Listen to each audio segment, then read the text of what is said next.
నమో భగవతే వాసుదేవాయ.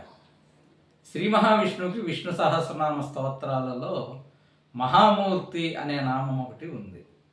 విస్తారమైన, అపారమైన, హద్దులు లేని మహామూర్తిమంత స్వరూపుడైన శ్రీ మహావిష్ణువుకి మహామూర్తి అని చెప్పబడ్డాడు. భగవద్గీతలో ఇహైకస్థం జగత్కృష్ణం పశ్చాద్య సచరాచరం మమదేహే గుడాకేశ యత్యాన్యద్రష్టుమిచ్చసి అని భగవానుడైన శ్రీకృష్ణ పరమాత్మ అర్జునుడితో చెప్పడం జరుగుతుంది. అంటే, ఓ అర్జున, ఈ సమస్త సచరాచర జగత్తుని కూడా నా విశ్వరూపంలో దర్శించుము. అలాగే నీవేది దర్శించాలని అభిలాష ఉన్నా కూడా అది నాలో గోచరించబడేదే అని స్పష్టం చేస్తాడు.